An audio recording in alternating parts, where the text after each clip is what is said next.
तो कुछ लोगों ने मेरी गाड़ी के ऊपर पत्थर मार दिया और उसका शीशा टूट गया। वो कुल मिला के 10 लोग थे।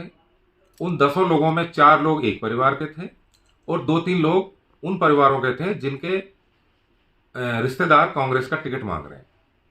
तो आप अंदाज लगा लो कि जो आदमी कांग्रेस का टिकट मांग रहा है और कांग्रेस के पर्यवेक्षकों के सामने ही पत्थरबाजी करा रहा है, तो उसको क्या आप जनविरोध कहोगे? ये कोई जनविरोध नहीं है, ये सब स्पॉन्सर्ड चल रहा है प्रोग्राम। और ये 2-4 यूट्यूबर हैं, उनको इन्होंने हायर कर रखा है और उनका काम है कि भाई कोई उन चीज़ों को दिखाना जिससे ऐसा लगे कि भाई इलाके में कुछ हुआ नहीं है। आज भी मैं पूरे विधानसभा क्षेत्र के 80-70% गाँवों में निजी तौर से दौरा कर चुका हूँ पिछले 3 महीने में। कहीं कोई ऐसी विरोध की बात कोई आदमी नहीं कर रहा, ना कोई एंटी इनकम्बेंसी है। सरकार के पक्ष में माहौल है। जो विकास कार्य गहलोत साहब ने किए हैं जनता के लिए, जो योजनाएं दी हैं, उससे लोग संतुष्ट हैं। कांग्रेस पार्टी का संगठन इस बात को जानता है, चाहे भरतपुर में कोई प्रोग्राम हुआ हो, दिल्ली में हुआ हो, जयपुर में हुआ हो, भारत जोड़ो यात्रा हुई हो, कुछ भी कांग्रेस का प्रोग्राम हो, चाहे राहुल जी ने जब ईडी ने उनको नोटिस दिया था वहां प्रदर्शन हो, उनके साथ गिरफ्तारी हो, कामा हमेशा अव्वल रहा है। तो अगर जाहिदा जी का विरोध होता और लोग उसके साथ नहीं जुड़े होते तो क्या यह संभव है कि इतनी इतनी बड़ी बड़ी रैलियों में हजारों की संख्या में लोग उनके मात्र टेलीफोन से चले जाते हैं? ये उनका निजी असर है और कांग्रेस के साथ लोगों का प्रेम है और अपने नेता के साथ उनका जुड़ाव है। और इस चीज को सारा संगठन जानता है। तो रिकॉर्ड की बात है, मैं कोई वैसी बात नहीं कर रहा हूँ। आप रिकॉर्ड में देखिए कि जितनी भी रैलियां, जितने भी संगठन के कार्यक्रम हुए, उसमें सबसे ज्यादा भीड़ कहाँ से गई? देखिए, ये जो विरोध है ये स्पॉन्सर्ड विरोध है। ये दूसरे जो विपक्ष के लोग हैं, कुछ पड़ोसी जो कांग्रेस हलकों से कांग्रेस के लोग हैं, वो इस विरोध को करवा रहे हैं। और आप भी जानते हो कि कोई विधानसभा क्षेत्र हो, कोई भी नेता हो, ऐसा तो हो नहीं सकता कि 100 के 100 आदमी उसके साथ होते हैं। आखिरकार जाहिदा 40,000 वोट से जीती, फिर भी 73,000 वोटों ने तो बीजेपी को वोट दिया था। तो अगर मान ले उसको 50 आदमी, 100 आदमी अगर कोई विरोध कर रहे हैं या और यूट्यूबर ऐसे दिखा रहे हैं जैसे तो ये पूरा हल्के में इसका विरोध हो रहा है, तो ऐसा नहीं है।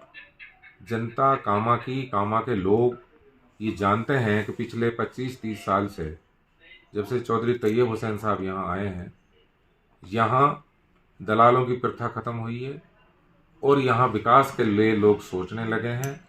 और कामा विधानसभा में इस पूरे टेन्योर में, खासतौर से इन 4.5 सालों में, गहलोत साहब की मेहरबानी से जाहिदा ने शिक्षा, चिकित्सा, सिंचाई, सड़क, हर क्षेत्र में बहुत काम किए हैं।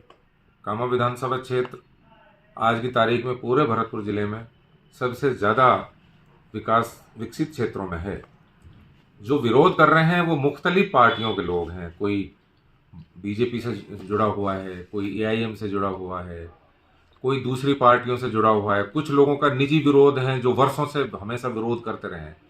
तो ये सारे 20-30 लोग इकट्ठे हो गए और इनको जो कांग्रेस के कुछ लोग हैं वो डायरेक्शन देते हैं, देखो अब तुमको ये करना है। इसका मैं आपको एग्जाम्पल बताऊं कि अभी जब कांग्रेस के पर्यवेक्षक 20 तारीख को यहाँ आए थे, तो कुछ लोगों ने मेरी गाड़ी के ऊपर पत्थर मार दिया और उसका शीशा टूट गया। वो कुल मिला के 10 लोग थे। उन 10 लोगों में 4 लोग एक परिवार के थे और 2-3 लोग उन परिवारों के थे जिनके रिश्तेदार कांग्रेस का टिकट मांग रहे हैं। तो आप अंदाज लगा लो कि जो आदमी कांग्रेस का टिकट मांग रहा है और कांग्रेस के पर्यवेक्षकों के सामने ही पत्थरबाजी करा रहा है, तो उसको क्या आप जनविरोध कहोगे? ये कोई जनविरोध नहीं है, ये सब स्पॉन्सर्ड चल रहा है प्रोग्राम। और ये 2-4 यूट्यूबर हैं, उनको इन्होंने हायर कर रखा है और उनका काम है कि भाई कोई उन चीज़ों को दिखाना जिससे ऐसा लगे कि भाई इलाके में कुछ हुआ नहीं है। आज भी मैं पूरे विधानसभा क्षेत्र के 80-70% गाँवों में निजी तौर से दौरा कर चुका हूँ पिछले 3 महीने में। कहीं कोई ऐसी विरोध की बात कोई आदमी नहीं कर रहा, ना कोई एंटी इनकम्बेंसी है। सरकार के पक्ष में माहौल है। जो विकास कार्य गहलोत साहब ने किए हैं जनता के लिए, जो योजनाएं दी हैं, उससे लोग संतुष्ट हैं। जाहिदा जी का अपना जो असर है, उनकी जो अपनी जो लॉबिंग है, वो पहले से ही मजबूत है और कोई वजह नहीं है कि वो यहाँ से चुनाव ना जीतें। हाँ, लेकिन ये ज़रूर हो रहा है कि एक षड्यंत्र के तौर पर उसमें कुछ बीजेपी के लोग ये चाहते हैं। आप अंदाज लगाइए कि बीजेपी को कामा में कैंडिडेट नहीं मिल रहा, उनकी हिम्मत नहीं पड़ रही किसको उतारें। और बीजेपी ने कुछ लोगों को कांग्रेस में घुसा कर कांग्रेस का विरोध करवाना है, जाहिदा को टिकट मत दो। क्या मतलब है इस बात का?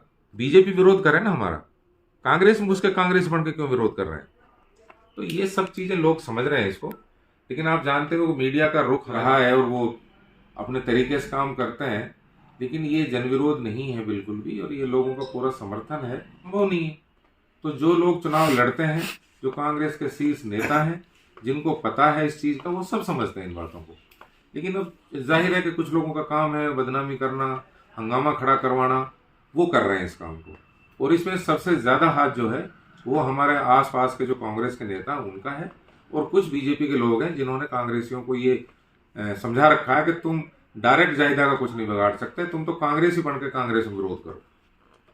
गाँव-गाँव से जो पुतला जलाने की वीडियो सामने आ रही है, विरोध की वीडियो सामने आ रही है, इनमें कितनी सच्चाई है? मुझे एक बात बताइए, अगर 10 आदमी किसी का पुतला जलाएं, तो ऐसा कौन सा गांव है जिसमें 5 या 10 आदमी ऐसे नहीं होंगे जो किसी अलग पार्टी को समर्थित होंगे? वो भाजपा समर्थित हो सकते हैं, वो निजी तौर से नाराज हो सकते हैं, वो किसी कांग्रेसी के जो लोग इसको करवा रहे हैं उनके रिश्तेदार हो सकते हैं, या वो ऐसे लोग हो सकते हैं जिनको पैसा देके ये काम करवाया जा रहा है। ऐसा कौन सी जगह है जहां 10-20 आदमियों को आप इकट्ठा नहीं कर सकता? सबको संतुष्ट नहीं किया जा सकता। सबको तो संतुष्ट नहीं किया जा सकता, और इसमें वहां के लोकल और आम लोग इसमें शामिल नहीं है। ये बाहर के लोग और 2-4 लोकल लोगों को पकड़ के ये ड्रामा किया जा रहा है। इसमें कोई ऐसा नहीं है कोई गांव का विरोध हो। एक टिकट को लेकर क्या चल रहा है अभी क्षेत्र में? ये भी गलत अफवाहें उड़ रही हैं कि मंत्री जाहिदा खान को इस बार कांग्रेस पार्टी टिकट नहीं दे रही है, क्या है पूरा? देखिए, जाहिदा ने कांग्रेस को पिछले 25-30 साल में मेवात क्षेत्र में जिंदा रखा है और उसको बहुत ऊंचाइयों तक पहुंचाया है। कांग्रेस पार्टी का संगठन इस बात को जानता है, चाहे भरतपुर में कोई प्रोग्राम हुआ हो, दिल्ली में हुआ हो, जयपुर में हुआ हो, भारत जोड़ो यात्रा हुई हो, कुछ भी कांग्रेस का प्रोग्राम हो, चाहे राहुल जी ने जब ईडी ने उनको नोटिस दिया था वहां प्रदर्शन हो, उनके साथ गिरफ्तारी हो, कामा हमेशा अव्वल रहा है। तो अगर जाहिदा जी का विरोध होता और लोग उसके साथ नहीं जुड़े होते, तो क्या यह संभव है कि इतनी इतनी बड़ी बड़ी रैलियों में हजारों की संख्या में लोग उनके मात्र टेलीफोन से चले जाते हैं? ये उनका निजी असर है, और कांग्रेस के साथ लोगों का प्रेम है, और अपने नेता के साथ उनका जुड़ाव है, और इस चीज को सारा संगठन जानता है। तो रिकॉर्ड की बात है, मैं कोई वैसी बात नहीं कर रहा। आप रिकॉर्ड में देखिए कि जितनी भी रैलियां, जितने भी संगठन के कार्यक्रम हुए, उसमें सबसे ज्यादा भीड़ कहां से